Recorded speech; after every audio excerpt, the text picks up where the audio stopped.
This is the Chiefs official podcast network. Touchdown, Kansas City! Let's go! Playmakers on three. 1, 2,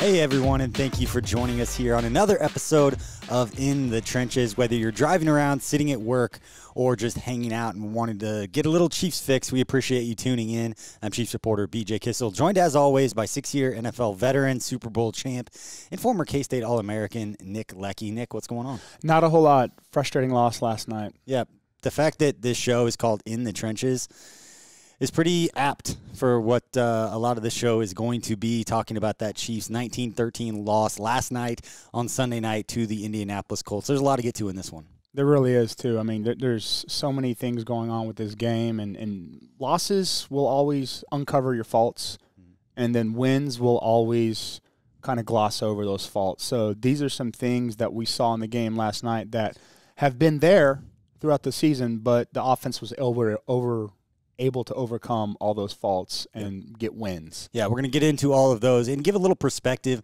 on all of them either. I know that a lot of Chiefs fans feel like the sky is falling and that there's a blueprint out there right now. And we'll go into what we saw and what I heard on the sideline, what you saw from watching the tape as somebody who played this game. And I think the good sign is the good thing about this is a lot of these are correctable issues. That's one thing, and there's some context that needs to be given to some of the things that happened out on the field and why they happened, and hindsight's always 20/20, but we'll get into all of that on this show. But before we get started, the limited edition 360 Vodka Chiefs commemorative bottle is now available in stores. 360 Vodka is Kansas City's hometown vodka and the official vodka of the Kansas City Chiefs. Your game day cocktails are covered with 360 Vodka. Grab a bottle for your next tailgate or watch party. And Nick, as we get into this show, before we get started, I want to thank everybody who's listening, whether it's on YouTube, the Chiefs app, Apple, Google Play, Stitcher, Spotify. We've got this podcast in a lot of different places. We appreciate everybody for listening, and please continue to rate, review, send us your comments. Let us know what you think about the show. Have some thoughts on what the comments are going to be about this show and last night's game, because everybody's got an opinion on it. But first segment in today's show, we're just going to do a quick rundown of the game and just kind of how things came to be, and then we'll give our takes and kind of the bigger picture things afterwards. But it was a good start for the Chiefs. It felt good when things got off. I mean, the Chiefs got the ball. They drove down. They were throwing the ball all over the place. They took that early 3-0 lead on the Harrison Butker 29-yard field goal. It was 12 plays, 64 yards. Patrick Mahomes on that first drive, 8 of 9 for 71 yards. And it was kind of a sign of things to come for the Chiefs, because even though Patrick Mahomes overcame some mistakes, they had 3 penalties on that opening drive. They had a holding, a false start, and then an eligible player downfield, I think, came from a busted screen, or Mahomes got outside the pocket. But then we saw that Indy responded with an 11-play, 70-yard drive, and Brissett, 1-yard touchdown. The big play there was a Marlon Mack 30-yard run. So I think if you look at both sides, it's kind of indicative of how the whole game went. It's just Patrick Mahomes couldn't continue to keep overcoming things. Right, and I think that first drive, it's always your goal as an offensive person is to score a touchdown on that first drive, because what it does, it relieves the pressure on you. So you get that first drive, and you're like, okay, cool, we got this, and and it does sort of set the tone for the rest of the game. And we saw what that offensive line from Indianapolis did, and it's like it was old school football, 3 yards in a cloud of dust, and that's just what it showed they did for their concurrent drives after that. And it ended up being enough for them getting into the end zone. I do think it's worth noting too that was the only touchdown that the Colts scored in the game. Was that drive right there. It was the only time they found success in the red zone. And those are things that, fans are going to have their takes, and we all have our takes on what happened defensively and all that. But at the end of the day, Indianapolis was 1 of 5 inside the red zone. That was the number 4 red zone team in the NFL going into that game. And that drive right there at the beginning was the only time they punched it in to the end zone in the entire game. And that's not to say there aren't other issues we're going to get into, but it's worth noting right there. Chiefs got the ball back. They drove down. Houston actually ended up with Justin Houston had the huge sack on second down, forced a 3rd and long, and the Chiefs were able to overcome that with Mahomes basically masking that mistake with hitting Byron Pringle for that touchdown where he kind of scrambled around and threw an absolute dart. Just again, that's just a guy going out and making a play, and it's unbelievable. It truly is too. And if you're an offensive lineman, you get a guy like Mahomes back there, you've got to stay active. You got to stay on your block, and you got to stay with him. And you're watching that, and I was watching it at home, and I was thinking, oh no. And then it's like, oh yes, and I'm like, oh crap, like it was like nuts, because for him to do that rollout, I think there were even 3 defensive backs around Pringle when he threw it, like when they showed the orbit cam shot, and I was like, it's not really a tight window, but I think they were just like doubting him. Like, there's no way he's on the run. He's going to be able to sling this to Byron, and sure enough, he did. And the amount of space that defensive backs need to be, they say, plastered onto their guys. I mean, like Pringle, he's only like 10 feet away from those defenders, and Mahomes is throwing that ball maybe 40 yards across his body on the run. There's no way that as a defensive back you think that ball is going to have so much velocity that you can't make up that 10, 20 feet or whatever it is when that ball's in the air. But he throws it. The nose was down. I had a great view of it. I was standing on the sideline. The nose was down as a tight spiral and just an absolute dart there to Byron Pringle, who did a good job of kind of getting away from the defenders a little bit, just kind of knew the space and figured out the spacing and gave Mahomes a little bit of a window, but that was great to see. That gave the Chiefs a 10-7 lead, and that was the last time that they would hold the lead, but Indy responded to that with a field goal drive of their own, and that's the drive where, and I don't know what the answer is because it's way above my pay grade, but it was a 53-yard penalty on Bashaud Breeland on the pass interference, and that's one of those. There's a lot of times where I'll just concede like that's pass interference. Those are the types of plays where, like, I understand it's an automatic flag when he runs into him, but it looked like Breeland was playing the ball, and that like he has a right to the ball too. I understand he knocks down the defender and gets in his way, but that's just one of those. I don't think it's such an egregious play what he did that it warrants a 53-yard penalty, and that just gave him points on the board. One play. They guaranteed points. They're in field goal range right then. It really did, too, and it's such a crucial part because it was early on in the game, too, and it's a thing about restricted airspace, right? You have a wide receiver has a right to the airspace, and the defensive back has a right to the airspace, and he was turned around, he was trying to make a play, and just anytime you get caught up, I think it's like holding nowadays. When you see a player go down, then it's an automatic flag. Yeah. And it's just the way it's going to be these days. Yeah, it's a tough pill to swallow. I don't know what the answer is. Because if you just make it a regular 15-yard penalty from the line of scrimmage, then defensive backs are going to be grabbing all over the place whenever they're beat. So, like, there's unintended consequences no matter what you're going to try to do. There's no easy thing to it. But that's why playing defensive back in the NFL is so hard, that you're running with world-class athletes with your back turned, and then you try to turn around, find the ball while also feeling where the receiver is, knowing you can't touch him in any way, shape, or form. Even if your body and all your actions physically are moving towards trying to make a play on the ball, it doesn't matter. You can't run into that guy, but they were able to get that field goal. The Colts were, and that made it 10-10. So this next sequence to me at 10-10 there in the second quarter is the one that really changed things for me, because it felt like the Chiefs had an opportunity. They got the ball back. They go a quick 3 and out. Only had 17 seconds come off the clock. The first down play, they brought a blitz with the linebacker up the middle. Pat basically just had to throw it away. Second down was the 100-mile-an-hour fastball to Mecole Hardman out on the outside on that little bubble screen where Pat kind of tapped his chest afterwards and just said that was his bad. And then third down play, he just kind of chucked it deep to nobody. I think it was one of those scramble drills, and Mahomes thought somebody was going to, Mecole, I think, was going to streak deep, and he ended up just kind of throwing it away. But only took 17 seconds off the clock and an opportunity that they had to try and take a lead there. So you have a lot of pressure on the defense. A lot of pressure, too. I mean, when you're doing something like that, if you're the defense, think about that, 17 seconds off the clock. So you barely get back to the sidelines for a minute and a half, and you're drinking water, and then you say third down alert, and then they miss that third down, and then punt team or punt return team goes out there. Some of the defensive guys are out there. So you're already getting your helmet strap back on, ready to go. You haven't got a proper rest. Yeah, and the Colts didn't waste any time. I mean, they went 52 yards very quickly. 3 of the 5 plays they ran before that drive ended went for at least 10 yards. So it was quick. It was basically what the Chiefs have been doing to everybody. It was just chunk play, chunk play, chunk play. And then basically what ends up happening is Tyrann Mathieu, who's been so close to making so many plays, comes up with a huge interception. Massive. And, I mean, Jacoby Brissett, you watch the replay, he's staring him down over there, and Mathieu reads it. He's on that side as like an overhang, just kind of checking to see what he's got there with the, I think it was the tight end that was split out. And he comes up, makes the interception. You see his athleticism. You see where he got that nickname, Honey Badger. And a guy who just makes plays. When he gets the ball in his hands, he was trying to score. And he was close. He was breaking one more tackle. I think he was gone. But that was a huge play that amidst everything that ended up taking place in that game. You cannot forget that when the Chiefs defense had their backs against the wall, the offense had struggled, they're driving down, and you just think, just waiting for Indy to score, that Matthews steps up and makes a play. Well, and we saw that last week versus Detroit, where it's not a fluke now, where they're getting turnovers in the red zone when you need it, and whether you could say last week Stafford dropped it or the running back fumbled the ball. I mean, that's the Chiefs defense, and you get down tight, and they really stiffen up.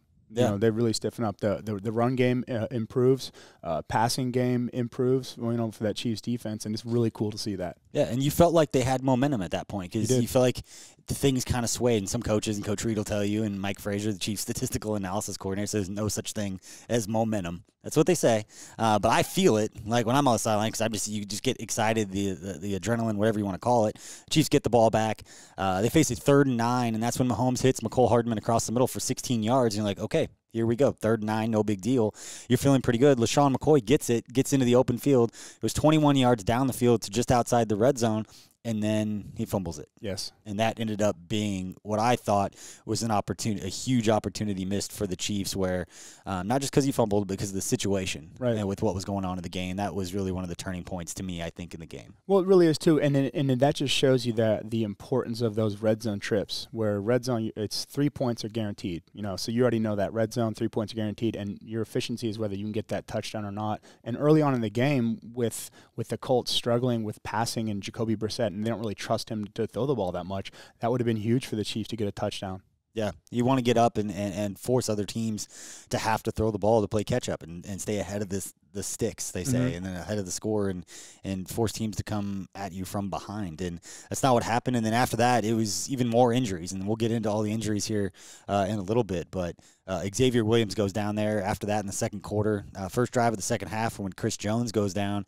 And then, you've got basically 2 full quarters left. You have 2 defensive tackles left on your roster, and Derek Nottie and Colin Saunders, who is a rookie 3rd-round pick who's got a lot of talent. But a year ago, he was playing at Western Illinois and was active for the first time all season. And now he's lined up against Quentin Nelson. And not getting a break. Right, not getting a break at all. Which is unusual for D-linemen, because usually D-linemen, they sub. That's why you need a good 2 deep with your sub, and no sub. Yeah, no sub, and then Alex Okafor was already out of that game, and then Anthony Hitchens getting hurt. I mean, you're starting to be down a lot of bodies, and even on the offensive side, we'll get to those injuries here in a minute, but they go down, and, I mean, the second half, the Colts had 103 yards rushing after those injuries. Yeah. When you have 2 defensive tackles, so that ended up being a huge part of this, but the first drive of the fourth quarter is one that I thought was another, huge turning point in this game, where the Colts were able to convert 2 different 4th downs, and they get 2nd and goal from the 5-yard line.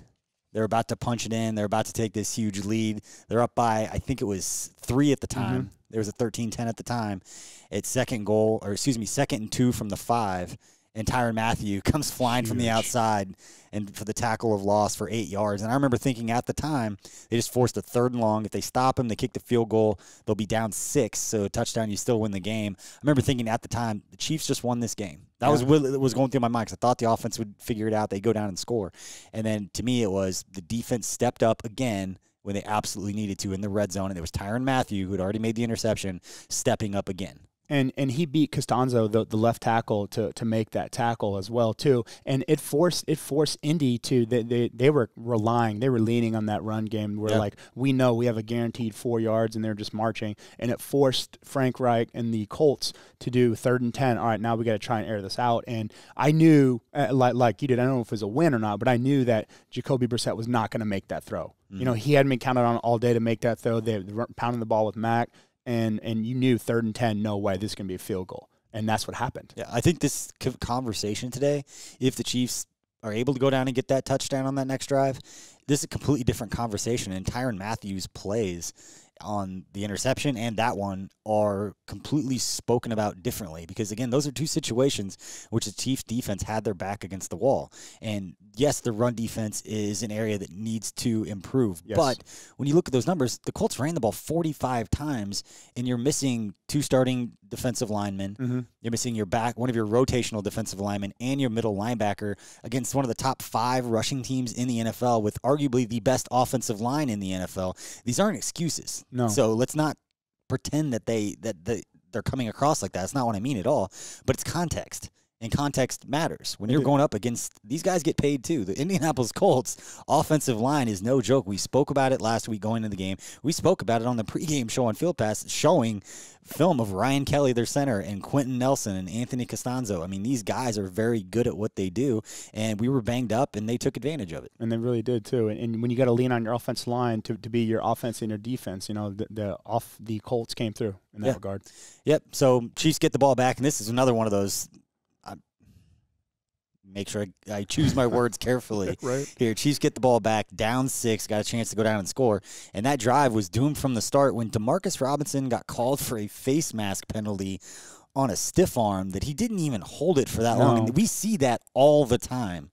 And you rarely see it get called. I don't know what the rule is, and if by definition, if that's a penalty, okay, but it doesn't seem like that penalty gets called all that often. That was a tough situation to see it get called. I could see a hands to the face, but a 15-yarder face mask, I mean, I know it's no longer differentiated, but it's like I think you have to grab and twist the face mask to get like the legit face masking. And it's like it wasn't even an issue. Like his neck kind of bowed up just a little bit and not much. And, that was just – you're right. That's a confidence killer. When you get pushed back 15 yards like that, and it's like, oh man, and you can't lean on your run game, and you're getting pressured all day, and it's just one of those things where it just sinks your confidence just so low. Yeah, because you're looking 6-7 minutes left in the game. I mean, there's still enough time that the threat of run is still real. But when you're backed up and it's 1st and 20. In that kind of situation, they know you're going to have to, you're going to throw the ball anyway with Mahomes, but you still don't have that threat to make those defensive linemen think just a little bit longer. Those linebackers think a little bit longer before they get depth in their drops and start taking away some of those passing lanes. Well, exactly, and then it puts more pressure on the Chiefs' offensive line too, because as a D lineman, you're not concerned about playing the run at all. Yep. And they hadn't ran, so it turns into a one-on-one drill where you're like, okay, I can sell out for the pass and get there. Yeah. Well, then you got a couple more penalties. Laurent Duvernay-Tardif got beat for the sack, and then Ryan Hunter got a holding call there in the end zone and put him at a 3rd and 28. And that was the other big play. Byron Pringle, 27 yards. And I spoke with Byron about this. I know there were some people talking about it after the game. He was so close to getting the first down. And when you watch it, and he was beating himself up. He was getting ready to go on with Mitch Holtis for the Chiefs Rewind postgame show. And I was saying, talking to him for a few minutes, and I just asked him, I was like, a career game for a young player to go over 100 yards, get a touchdown. And we'll go over more of that here in a little bit. But for him to make that play and just said, I know it stinks that you lost, but just how does it feel? And he just said, I can't lie. Like, I can't stop thinking about that 3rd down play. Of course. Because he was reading the – I asked him, I was like, you saw Kelsey get out there and make the block for you. You're trying to use that block and shield and get to the outside and make a huge play. And he said he was reading the block, but then he knew he just needed to get upfield because he saw the sticks. Right. Because I asked him, I was like, you kind of lose track.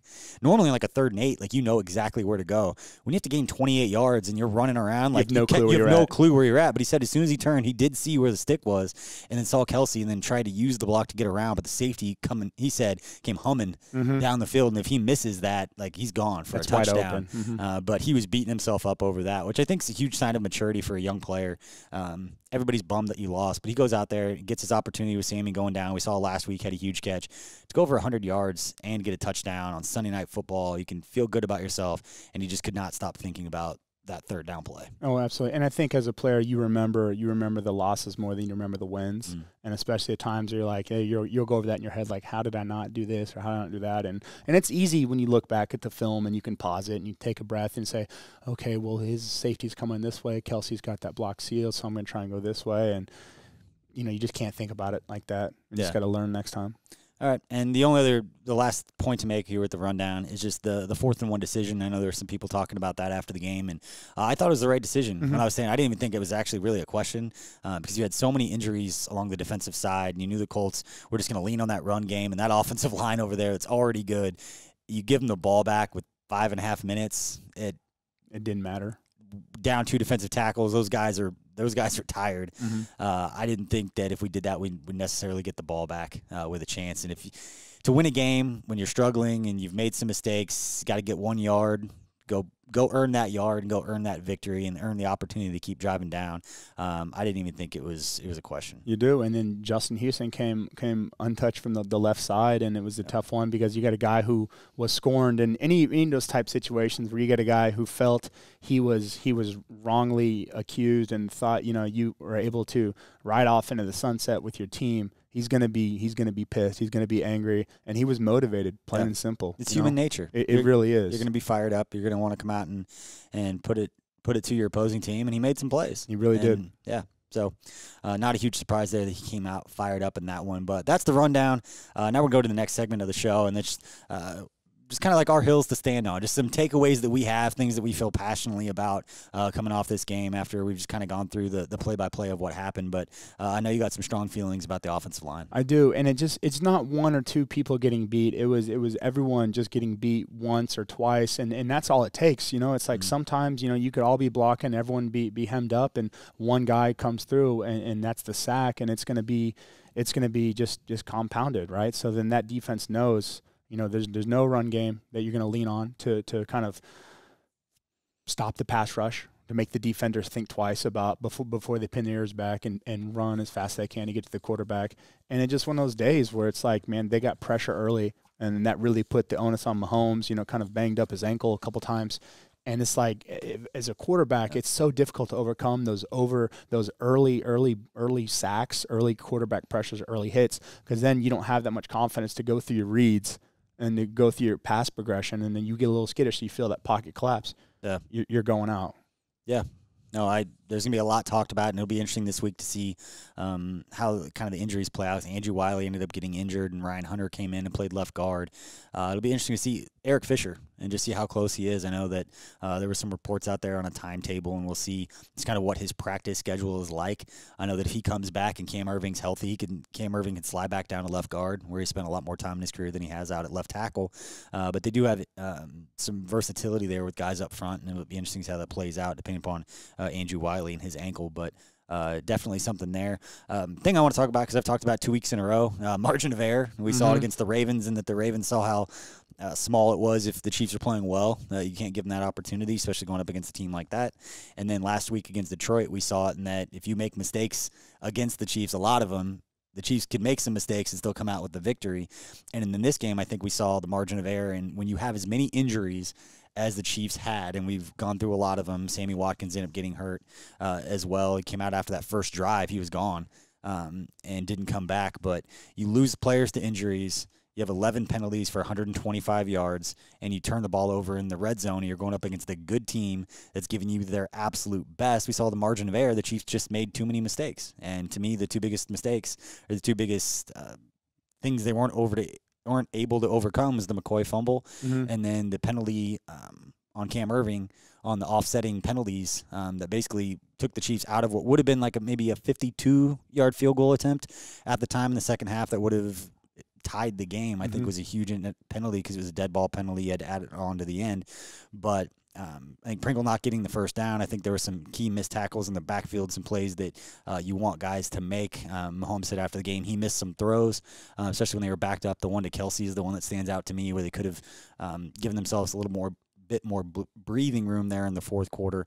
And then obviously some missed blocks were just the guys up front not making plays. But I don't think that the sky is falling or anything like that. These are very, I don't want to say correctable because they're injuries, but when you give the context to what happened and you list off all the things that happened with the game, you would have said the Chiefs couldn't afford to make those mistakes with those injuries compiled, and they didn't. Yeah, they really did too. And I think that's something too that you see early on too, that first drive where Mahomes was off with Kelsey, right? Where he had those two that almost were fumbles, but they ruled incomplete. And then he had 2 catches later on in that same drive. And you see how important that relationship is because he's your top target. Yeah. I mean, after, Tyreek is out, Sammy's out. I mean, it's like one of those things where, and they need to get in sync. And then we saw later on down the road, they weren't in sync, and it just kind of threw off the whole passing game. He had 10 targets and only had 4 catches. I mean, that whether it's the pass, whether it's the dropping the catch, or just being off on whatever it is. One of those games. Yeah,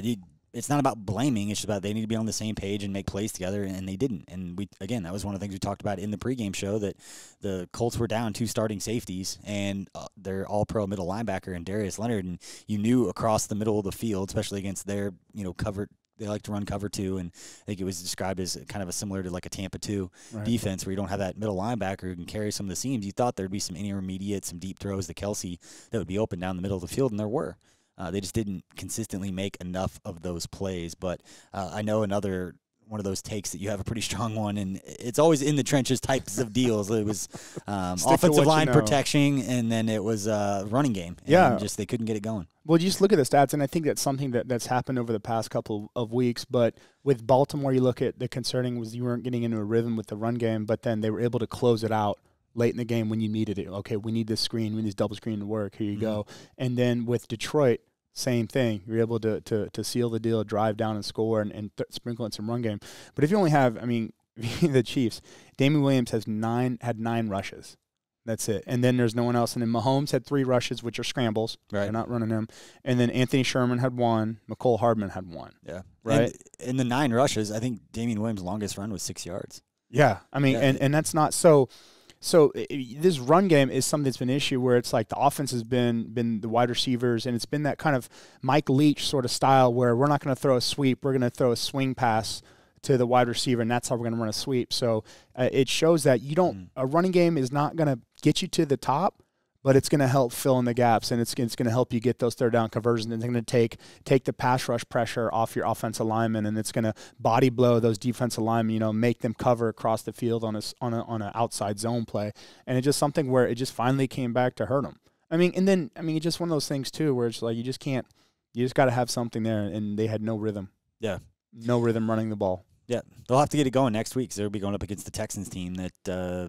They're going to have to do a little bit of everything correctly. The Texans put up 53 points. They're hot on Sunday against the Falcons. So, yeah, we'll get into that here in a little bit. But my second hill to stand on, and this may fire some people up, is the defense was better. Yeah. And we can say whatever we want about the run defense. It's 170 yards. Again, 45 rushing attempts against the Chiefs. Marlon Mack had 29 carries, and that's tied for the college. most. Yeah, that's tied for the most of any running back in the NFL in any single game. And again, I thought the Chiefs did okay. I think late in the second half when they got tired and they didn't have enough guys rotating the defensive tackles out there every single play, I still thought they did enough to win. A lot of it has to do with the fact that the defense forced the Colts to go 1 of 5 in the red zone. Huge. And the Colts, coming into this game, were the number 4 team in the NFL, scoring touchdowns on 71.4% of their red zone trips. This is a very good red zone offense. Again, 71%, and the Chiefs held them to 1 of 5. And a couple of those, Tyrann Mathieu interception. Tyrann Mathieu, huge play that we talked about with the loss of 8 yards that forced the field goal. Those guys stepped up when their backs were against the wall and gave them an opportunity to win this football. They gave up 19 points and 1 touchdown. That was it. That was tied for the fewest points the Colts have scored this year. The Chiefs' defense was better. So if you go back and look at Week 5, you go, was that Week 5? We just played Week 5, Week 4? Mm-hmm. If you go back and look at Week 4, or whatever, I forget whatever week we played, doesn't matter. If you go back and look at all the scores, because I did this last night, only 6 teams, Chiefs included, did not score more than 19 points yesterday for the whole week. So you think about that. So where does that rank you? I know defensive points are indicative of a lot of things, but just pure points, what's your job as a defense, right? Prevent them from scoring points. Only 6 teams scored less than 19 points. So you're saying with that being said, with that defense, man, you're what, top? You're the 6th. Top 10 defense. Yeah. Right there. That's a hell of a performance. Yeah, I know people are going to have a certain feeling when they hear that, and they're going to think back to, we got to get a run stop here, and it seemed like 4, 5, 6 yards every single time. There were times where I was like, all right, we did a decent job on that run, and it was 2nd and 5. It's like, okay, that's not a good sign. I think we did a pretty good job against the run on that play, and they still gained 5 yards. But the Chiefs were good in the red zone. That's a key area you always look at. Zone. These are stats that you look at after every game. You look at turnovers, you look at red zone efficiency, and you look at third down. And it's another area that the Colts offense was one of the best in the league. They were converting 49% of third downs coming into this game. That was 5th best in the league. And the Chiefs defense held the Colts to going 5 of 14 on third down. They did their job. Get off the field, give your offense a chance. The problem was we didn't have the running game, like you said, to sustain our drives, and we went 4 of 12 on third down. So both defenses actually were pretty good on third down, but again, the defense with their backs against the wall with injuries all throughout, I still thought they did a pretty good job and probably won't get the credit. This is a completely different conversation if the offense goes down and gets that touchdown. We're talking about Tyrann Mathieu stepping up and making huge plays. We're talking about all these same numbers in a completely different context if the Chiefs win that game. It is, and it's a whole different story if the Chiefs get the W, and then, you know, Matthew's heroics get amplified a little bit more. Instead, they kind of get lost in the shuffle. Yeah. All right, now we're going to move on to the fourth segment of this show, and this one's going to be real quick, and it's a new one. I just thought I want an opportunity just to kind of share little things that I see on the sideline during games. So I'm down there for with the Chiefs Fox Football Radio Network with Mitch Holtis and Kendall Gammon, and I'm down there on the sideline for them. Seemingly only doing injury report from yesterday. Every time I turn around, I got to run back there and talk with our communication staff to get the next injury update. But a few things that stood out to me on the sideline while I was down there. One was Tyrann Mathieu. Even before he made the interception, even before the pick, when you go to like timeouts and things like that, and for anyone who wasn't at the game and doesn't necessarily pay attention between plays, the amount of communicating he does with the other defensive players, particularly Morris Claiborne, who I think played around 20 snaps his first game back after serving that 4-game suspension. I know they played together in college and they're friends and they've got that relationship, but Tyrann Mathieu's running around, getting everybody lined up, getting everybody in the right spots, communicating, over-communicating anytime there's a shift or a motion. I know you watch any NFL game, guys are communicating, doing this, doing that. But when they go to the sideline after plays, I'm walking around, you know, just kind of listening and just kind of taking things in. And everything he does just emits leadership. The way that he talks to guys, the way that he's picking guys up, it's refreshing to see that kind of leadership in a big situation. A guy that goes out there, he's the same guy every single day, and he's a guy that when he speaks, the guys listen to him. And that's a part of that culture that I think that Mathieu brings to this locker room is that leadership, because everyone's a good leader when you're winning. It's when the chips are down, you're getting beat up pretty bad, that you look to your leaders, right, to say, hey, you know, what do we got going on? If your leader's out there on the sideline trying to get you right, trying to motivate you, you know, that's the correct kind of leadership to build your team around, to have a good core defensive group, and that's what I've always loved about Mathieu is that passion for the game and intelligence for the game too. He's a smart football player. Yeah. To make those plays that he did, those are plays where he knew, he saw on tape what was going to happen based off those formations and made the play. So to have that talent and that mindset and that leadership, and that's like the holy trinity of what you look for in defensive players. Yeah. The other thing, and I want to talk about, and the other observation I had, and it's not a huge surprise, just Derek Nottie, Colin Saunders, Tano Passanio, Emmanuel Ogba. Those guys were tired. They had a lot of snaps. Towards the last part of the game, they were taking themselves out, and Ogba's running off the field, and they're just breathing heavy. All guys are tired in the fourth quarter. Yeah, I pretend that they're not, but it was different, and you knew that it was going to be a thing because they were just getting run on. Like, they're just running right at them, play after play after play. But the other thing, and it's worth mentioning, and I saw the tail end of it, and I know that they made a big deal of it on local radio, and they showed it on the broadcast of a conversation between, I believe it was Travis Kelce and something with Eric Bieniemy, and just being fired up on the sideline. I saw the tail end of it where they were talking, and then Coach Reed came over, and I didn't even think twice about it because that stuff happens so often that I know TV caught it and it became a talking point. And of course. As Coach Reed said, there's 8,000 cameras for Sunday Night Football that they don't miss a thing. They've got so many guys in the production trucks that they're really good about getting every little interaction. But I honestly could count 4 or 5 times every game that conversations like that take place. Much to do it about nothing. And I think what you have to compare the sideline to is to like an ER operating room. Yeah. Right, because it's chaos. It's straight chaos down there, and your emotions, like Wall Street. Yeah, it's like the pit. It's like back in the day in the pit, you know, in the '80s in Wall Street. Now it's all computer terminals and stuff like that. Everybody's screaming at each other. And then that's what it is. And it's like in your family, and you're emotional, and everyone wants to win, and there's going to be fights and arguments. I mean, I've seen guys try to get in a fight with head coaches on the sideline, you know, and I've seen guys, you know, dog cuss the position coaches and say, you know, like, you know, I've yelled at offensive coordinators to say, you know, like, this stuff ain't right. You know, it's just what you do, but you get it out. And then you move on, which is what Kelce and Bieniemy a couple minutes later hugged it out, and it's good. But that's what happens. And you know what? I see that as a passion. Yeah. And even in the past when it's happened, it's a passion. It's a passion to want to win and to get things right. I invite anyone who's trying to make that into a thing to come down and stand on the sideline during an NFL game, see how big and fast those guys and how physical the game is, and then expect them to come to the sideline and have a nice, quiet conversation like you and I, right? Like, you can't turn it on and off like that. And those guys, it's just their adrenaline from the game carrying over to the sideline. The the conversation, the actual communicating of what they're being said in any other context would be a normal conversation, which to me is the difference. So much ado about nothing there. And the other thing that stood out to me after the game when I was walking back through, I saw Chris Ballard, who's former assistant on the personnel side here, left here to go take the GM job with the Colts. Did a phenomenal job up there. Saw him walking in the tunnel after the game. He was just yelling O-line, D-line, just walking down the tunnel. Not to anybody in particular, right. Just kind of saying it. And this is a guy that spent a lot of assets building up the trenches on both sides of the ball, and it ended up being a difference in the game. And we got to see different philosophies and too many injuries up front for the Chiefs on the offensive line, and the Colts used their strength. Just clicking, and they leaned on them hard, and they got the job done at the end, scored more points than us. Yep. All right, moving on to the fifth segment, and take it or leave it. I know it's always your favorite segment, and you didn't rip it out this time. That's all right. I have a short memory. All right, the first one, guy that you know well, and Byron Pringle. 6 catches for 103 yards and a touchdown. Again, like I said earlier, the third down play where he's kicking himself for not getting up there and getting it.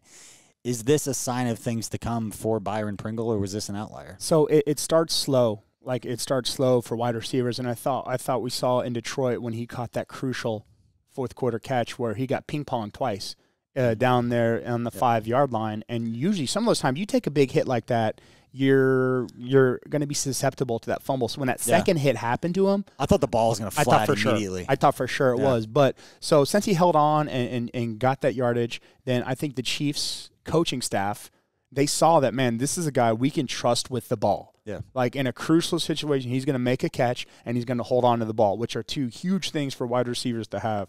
And once you have that, then they started to, kind of design. Now, I know Sammy was out, right, early, so he had to get more involved. But still, they had that confidence to say, listen, make Pringle a part of your read, a part of those route concepts. So I think it's not an anomaly. I think when you can do that in the NFL, you're going to be able to do that from here on out. Yeah, if nothing else, whenever Tyreek Hill comes back, whenever Sammy gets healthy and gets back on the field, they know, and Patrick Mahomes knows, that if they've got to go back to Pringle at some point, or if he mixes in, that they can trust him to go out there and make plays. And I think that's a good thing for anyone.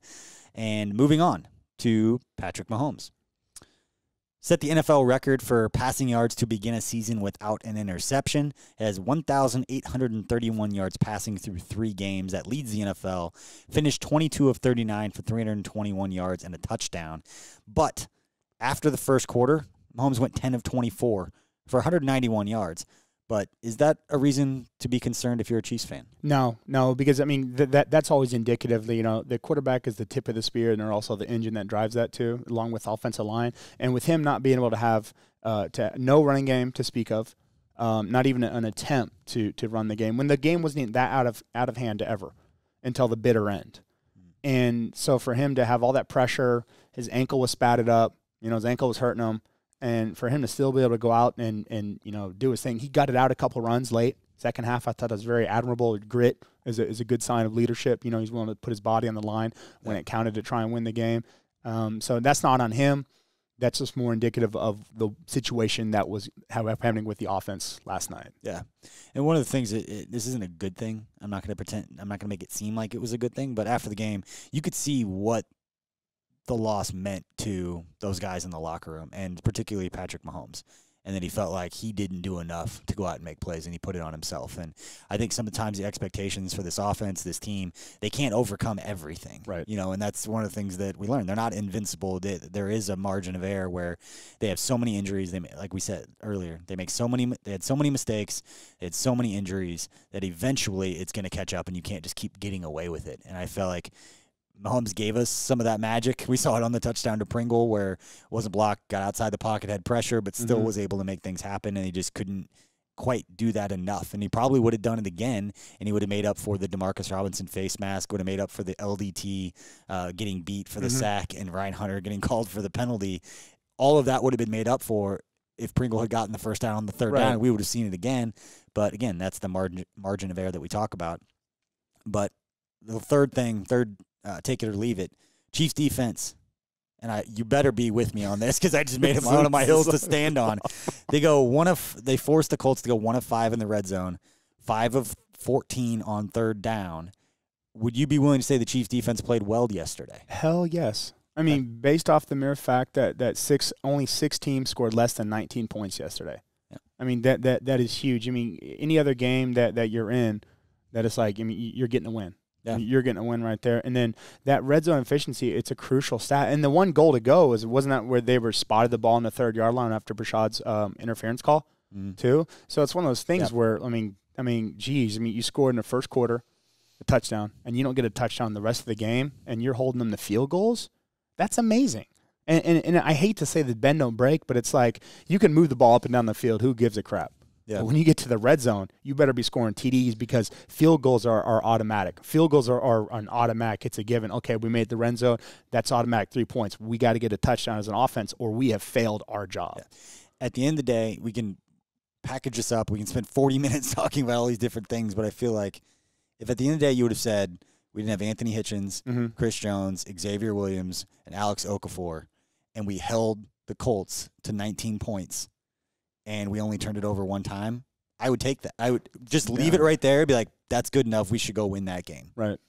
To me, that's as simple as it is. So with all those things that were going on, and they had 125 yards in penalties and only gave up 19 points. That to me was enough from the defensive perspective. Not that there aren't areas that they need to improve with the run defense and all that different stuff, but given those contexts, I felt like that was good enough to go win. So 6th final segment. Let's turn the page. Start looking forward. This team is already looking forward. As Mahomes about it last night, as Coach about it today, they are already looking forward to the Atlanta Falcons, the Houston Texans, who beat the Atlanta Falcons 53-32. Deshaun Watson, 426 yards, 5 touchdowns. You would say that Deshaun Watson threw 5 touchdowns. I'd say, wow. DeAndre Hopkins had a day, and he didn't. He had 88 yards. He had a decent day, 88 yards, but it's Will Fuller, 14 catches, 217 yards, and 3 touchdowns. It is, and I think Deshaun Watson is the quarterback that scares me versus the Chiefs because, I mean, you look at Lamar with the Ravens, right, and he's a really good running quarterback, but not the best accuracy. And you look at Brissett last week versus the Colts, and then he's a decent runner and he's a not good passer. And you look at Deshaun Watson, his only beef is that he holds the ball in the pocket for too long. So he's going to take a lot of sacks. But if you got a guy who can scramble and throw the ball, we could be looking at a repeat of that 55 points if the game plan isn't there. If we need everyone to be healthy again to get that pressure and to shut down Deshaun Watson's or else he could, you could unleash Pandora's box like he did Sunday. Yeah, that game will be at noon at Arrowhead on Sunday. And again, the injury updates to follow this week. How much is Tyreek Hill and Eric Fisher practicing? Are they limited? Are they full participants? That's something to watch, as are the other guys who are injured in Sammy Watkins, Xavier Williams, Anthony Hitchens, Alex Okafor, Andrew Wiley, and Chris Jones. And that's a lot of guys. I mean, we are talking about a huge chunk of both sides of the ball. Rick Burkholder, the Chiefs Vice President of Sports Medicine and Performance, and his staff, they're going to be the real MVPs this week to try and get those guys healthy and ready to play. And always be conscious of the injury report for Friday. Because usually Friday is your fast Friday, and if a guy is limited or out Friday, then you're kind of like, okay, probably not going to play unless it's a veteran, unless you want to just hold him back until Saturday and they do the walkthrough, and then get ready for the next day. So I'll be checking those injury reports. I can only recall a couple of times. I can't remember who the second player was. I think it was last year. That this is my 6th season that I can only recall twice that a player was not practicing on Friday and then still played in the game, and one of them was Tamba. Right, his last year because he never practiced at all. That's what happened that year. But there was somebody else last year I think that happened with. It was one of the running backs, I believe. But anyway, those are things to follow this week. And if Eric Fisher is back, what happens at left guard? If Andrew Wiley can't go, does Cam Irving, like we mentioned earlier, does he slide down to left guard? How do they handle that? But anyway, there's a lot to talk about this week. And hopefully next week when we do this show, we'll be coming off a win. Those are a lot more fun. But we appreciate everybody for listening on to this one, whether it was on Apple, Spotify, YouTube, the Chiefs app, all those different places that you can find the podcast. We appreciate all of you for listening. Have a great week, Chiefs Kingdom, and we will catch you next week. Have a good one. This is the Chiefs Official Podcast Network.